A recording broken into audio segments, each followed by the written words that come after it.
as I've traveled the Muslim world and met with communities of Muslims in also non-Muslim countries, more and more I see that there is similar trends. So instead of seeing the world as, oh, there's a very different situation here and a very different situation there, yes, there are differences, but the common trends are too common and we have to observe them. And if you don't understand a problem, you cannot work towards a solution. So I want to identify in this brief talk at least 3 categories of Muslims that we have to be aware of.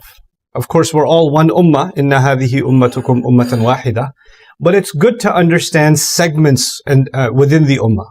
And the way I would like to divide these segments today is by way of their relationship with Islam. So, like if you think of Muslims not by their ethnicity or by their school of thought, but you think of a Muslim in terms of their relationship with Islam, I'm going to offer you 3 categories. So the first category, and I think the most important category, I like to call them Muslims on the edge. Muslims on the edge. So this is inspired by an ayah, وَمِنَ النَّاسِ مَنْ يَعْبُدُ اللَّهَ عَلَى حَرْفٍ. Right? So among people, there's somebody who worships Allah on the very edge. So these are Muslims that they may be born in a Muslim family. They may have been raised in a Muslim family, but they are very much a part of the modern world.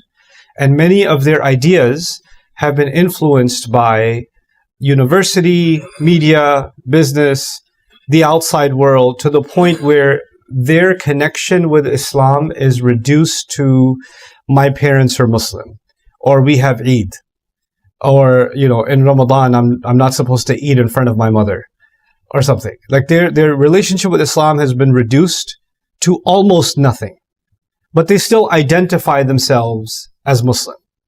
A lot of their practices, a lot of their life priorities, life habits, they don't seem to be corresponding to Islam. And this is similar to, there are lots of Christians in the world who identify themselves as Christian, but only in the sense that they belong to the Christian civilization. So we call them civilizational Christians. So there's a growing population of Muslims that are civilizational Muslims. And when you speak about Islam, or their attitudes towards Islam, the answers are very similar. And the attitude is, look, religion is a personal thing. You can have your Islam, I have my Islam. In your Islam, you pray 5 times, good for you. In my Islam, I have my connection to God is in my heart. He knows what I feel. So, you know, this is not something that you should be forcing on me. I can figure it out for myself. And slowly but surely, this category of people, they're good people. I'm not, you know, as we hear that, it sounds disturbing to a practicing Muslim. These are good people. But they never really had a real reason to practice their religion, because their religion was only given to them as a culture. And because the culture of the world changed, they could say, well, I don't talk like my mom or my dad or my grandfather used to. I don't use the same technology as them anymore. So I don't have to follow the same religious practices. That's for the older generation. Times have changed, right? So this is a very large population of Muslims. Sometimes they have very serious doubts about Islam itself, but they don't say it. And they don't say it because if they say it, their mother will have a heart attack.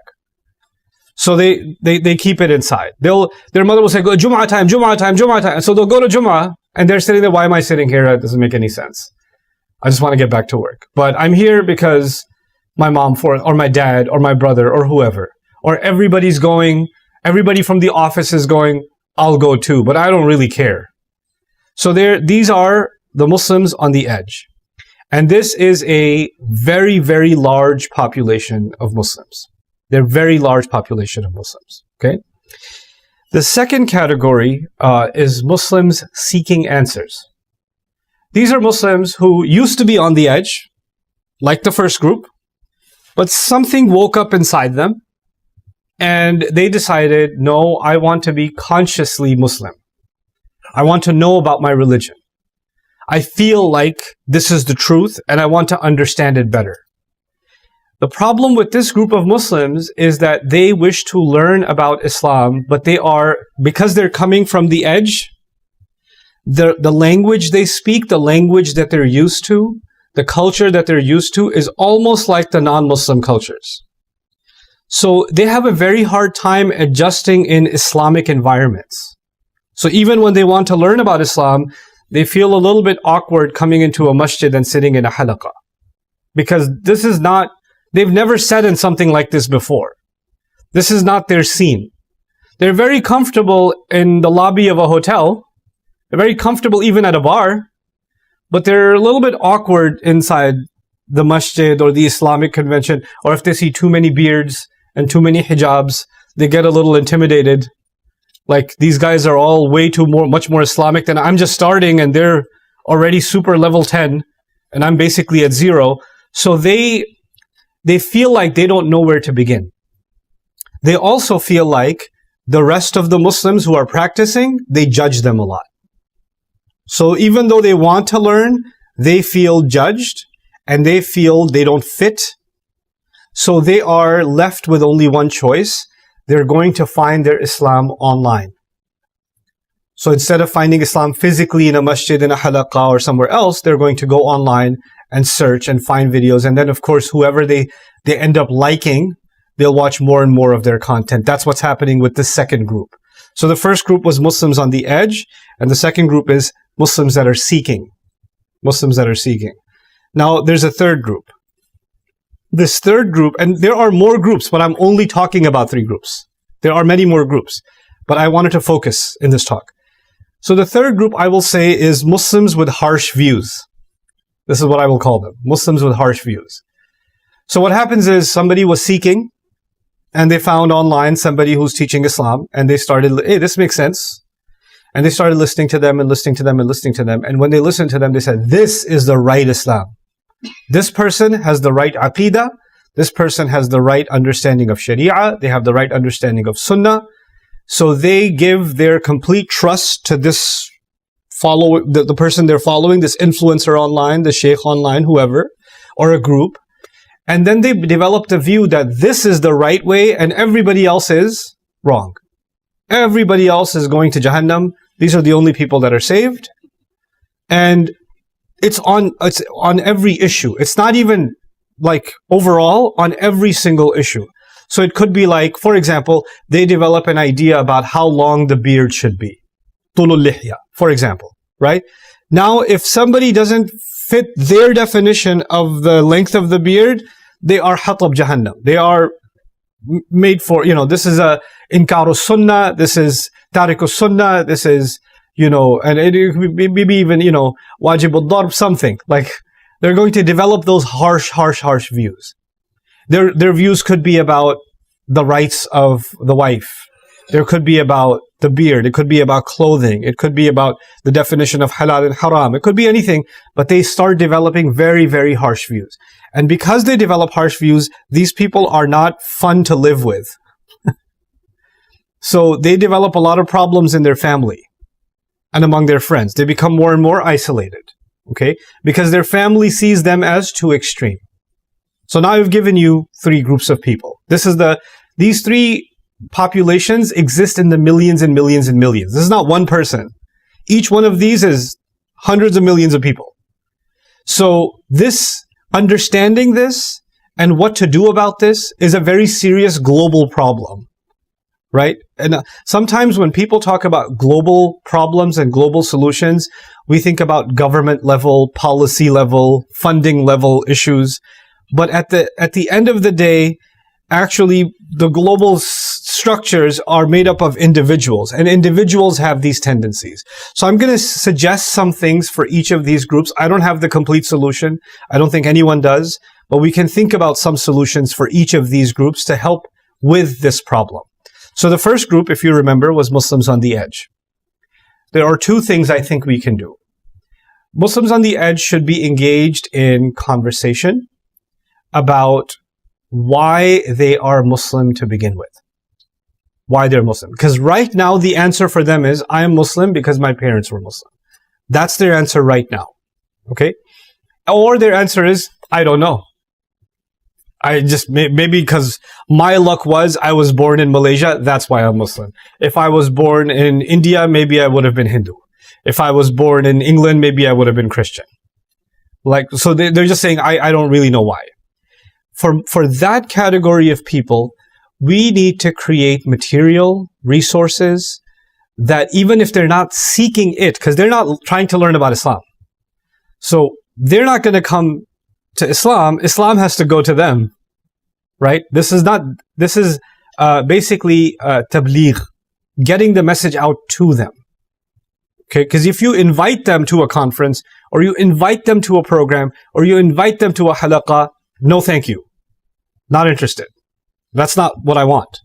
So we have to figure out a way of getting something to them onto their device, into their ear, onto, in some way in the media. And the subject matter should be, I think it should be revolving around the foundations of Islam. Meaning, why should we believe Islam is the right religion? Why should we believe Qur'an is from Allah, from God? Why do we believe this is the correct way of life? Why is this inna Deen and Allah al-Islam? Why? And it needs to be presented in language that doesn't sound Islamic. This is important. Because if you sound Islamic, they change the channel in their brain. They don't want to hear Islamic language because they're not interested. So the message has to be presented, but it has to be presented in language that they can understand and relate to. So it's not the language of the halaqah, and it's not the language of the khutbah. Because that language is for Muslims who are already ready to listen. These are people that are not ready to listen. Example of this from the Qur'an is Surah Al-Adiyat. When Allah revealed وَالْعَادِيَاتِ ضَبْحًا فَالْمُورِيَاتِ قَدْحًا فَالْمُغِيرَاتِ صُبْحًا. Al-Adiyat, everybody knows here, you guys are more knowledgeable than I am, is about horses.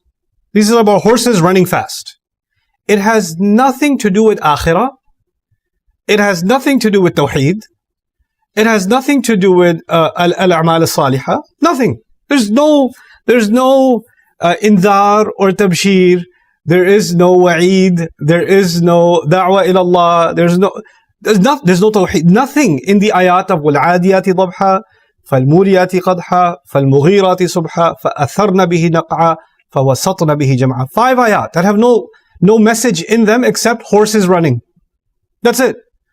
But you know what? For the Arabs of that time, they loved horses. So when they hear وَالْعَادِيَاتِ ضَبْحًا فَالْمُورِيَاتِ قَدْحًا, they're watching the trailer of an action movie. Oh, whoa, what? عَادِيَاتِ ضَبْحًا. I like it. مُورِيَاتِ قَدْحًا would tell me. Then what happened? فَالْمُغِيرَاتِ what? فَأَثَرْنَ بِهِ نَقْعًا فَوَسَطْنَ بِهِ جَمْعًا. So they were, Allah spoke to them in what you can call non-Islamic language. You see? And he got there, and then he gave dropped the message, إِنَّ الْإِنسَانَ لِرَبِّهِ لَكَنُودٌ. Right? So this is actually a Qur'an-based strategy for people that don't want to listen. And we have to develop that kind of media, where they're watching and they don't even know, wow, this is pretty amazing. This is pretty amazing. And then at the end, you get the message. I'll give you a shaitani example of this too. Okay, a shaitani example of this is a TV show, a very famous TV show. I don't think it's running anymore. It's called House. Okay, House is about a very intelligent, brilliant doctor who works at a hospital, who no other doctors can solve the patient problem. The patient is about to die. Nobody can solve this problem. And this guy always figures out somehow what the diagnosis is. Every test has failed. Every analysis has failed. They can't find the problem. He finds the solution. And you know what? When people are about to die in the hospital, if they're Christian, then they bring the priest. If they're Muslim, then the Imam comes. If they're Jewish, then the rabbi comes and everybody's praying because the person is dying. Or they're making dua, or they're reciting Qur'an, reading the Bible, rosemaries, whatever, right? And this guy, this Dr. House, is a hardcore atheist. He's atheist. He makes fun of all these people that are praying for the patient. Okay, the whole show, several seasons, is about how stupid religion is. And how stupid people of any faith are. And how smart people, because he's the smartest one, how smart people can solve problems, and religious people are just looking for prayer because they believe in fairy tales. Okay? It is the best da'wah to atheism in years. It's amazing da'wah to atheism. But it's not a lecture by an atheist professor presenting an atheistic message. It's a really interesting, intelligent, well-produced TV show. And it's got the message embedded within. Well, we need to do the same thing. For the Muslims on the edge, we need to present the message of Islam, in a sense, without presenting the message of Islam. Right? So that's the first category. The second category, I said people that are seeking. Right? They decided they want to learn more about Islam. They're not really fitting in the masjid environment. The halaqah is too intense for them. They're going to find answers where? Online. Let me tell you the challenge with online. And this is after meeting with several scholars, even government agencies around the world. There's a problem. The problem is online, you can end up finding something very good, or you can end up finding something extremely problematic. And extremism in religion sells. Hindu extremism is very good sales. Christian extremism, good sales. Islam-based extremism, really good sales. So what happens online with extreme groups, extremist groups, for example, groups that wanted to have young people join ISIS, for example, around the world. They actually developed a media strategy. They showed, first we're going to make really nice videos about Akhir al-Zaman. There's the Dajjal, the coming of the Mahdi, the black flag, all of this, yeah? And people really want to watch these videos. Oh, subhanallah, Rasul Sallallahu Alaihi Wasallam said this. And a young 17-year-old is watching this. Then they'll connect it. The next set of videos is going to be the importance of hijrah in Islam. And this kid's already watching this channel. It's like, oh yeah, hijrah, yeah, we have to make hijrah. And you have to become people of akhirah, and you have to leave dunya. And then your family is a fitna for you. And so they'll have these videos, and the first one was really small and interesting, and the next one makes you a little bit more extreme, next one a little bit more extreme, next one a little bit more extreme, until they've successfully brainwashed. After 5-6 videos, it is fard on you to pack your bags, get your passport, and make hijrah. And there's a trend. This is called a funnel. In marketing, they call this a funnel. So people that are looking for Islam online, they're looking for innocent reasons.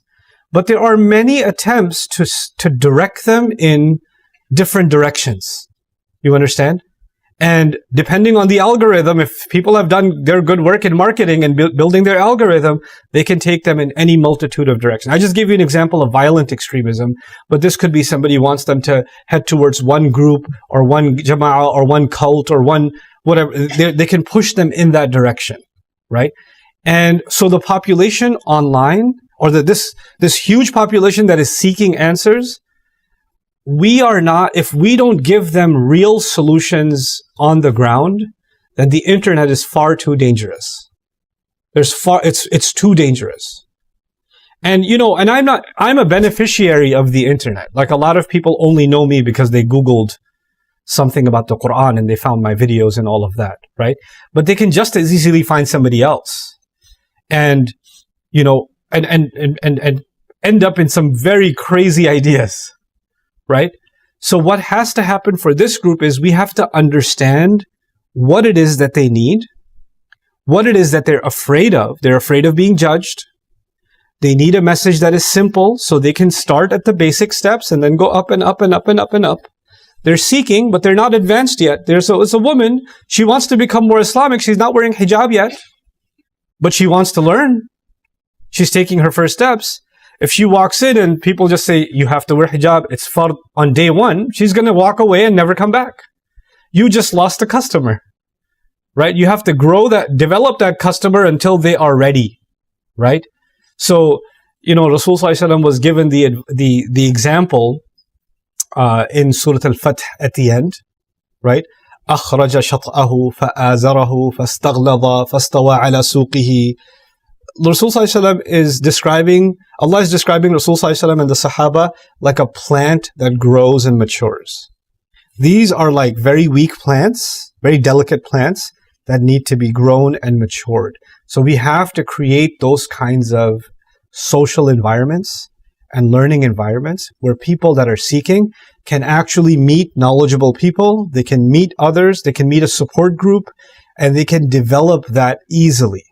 and they don't feel intimidated that everybody else is so much more Muslim than me, I feel out of place. They are in need of this. And we are in need of providing that kind of an environment for such groups.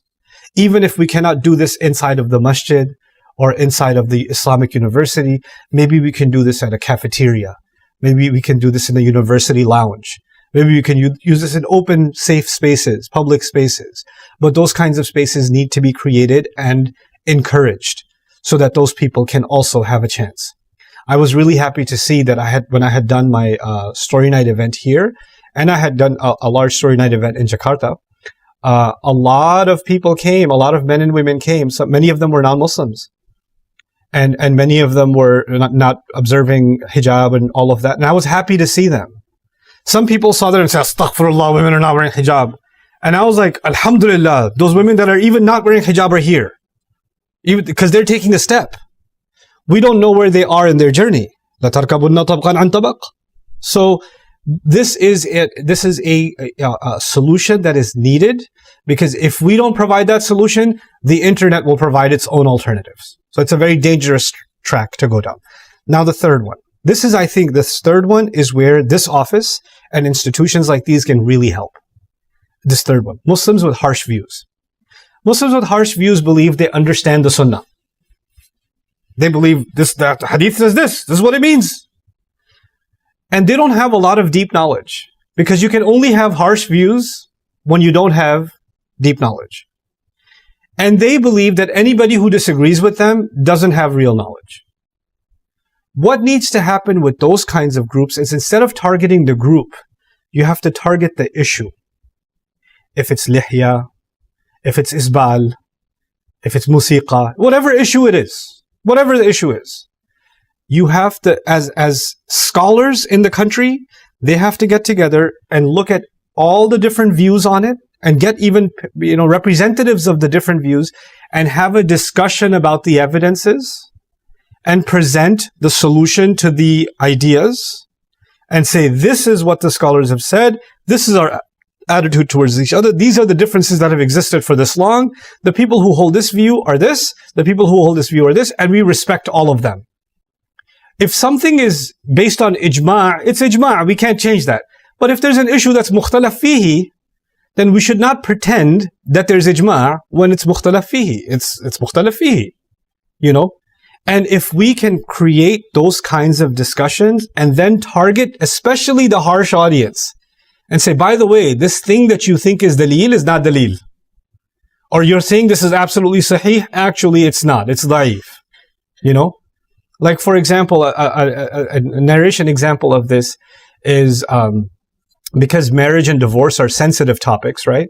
A lot of times people develop very strong views about it without looking at the situation. Sometimes divorce is, because there are muftis sitting here, you guys know, sometimes divorce is the best solution. It's a rahmah from Allah. Other times, you're rushing to judgment. But if you just start with inna abghada al-halali inda Allah talaq, if you start with that, first of all, the narration is not that strong. And the Qur'an is saying, وَإِن يَتَفَرَّقَا يُغْنِ اللَّهُ كُلَّ مِنْ سَعَتِهِ. Yeah? So what are we doing? We take this narration, which is not even sahih, it's actually a lot of kalam on this hadith, and we put it above even the ayat of the Qur'an. And then somebody who's coming with a real problem in their marriage, we're saying to them, إِنَّ أَبْغَضَ الْحَلَالِ عِنْدَ اللَّهِ طَلَاقٌ. Now this is a lack of hikmah. And this is where ulama have a big role to play, a huge role to play, because a lot of times these narrations are being misused to create more and more and more harsh views. And that is a misrepresentation of Sharia, it's a misrepresentation of the Sunnah, and the only people who can defend against that are the scholars of the Sharia and the scholars of the Sunnah. And that's where even people like myself are not even qualified. We're not even at that level. But the muftis and the fuqaha, they have to now expose these conversations. Sometimes, I'll be frank with you, sometimes I get a chance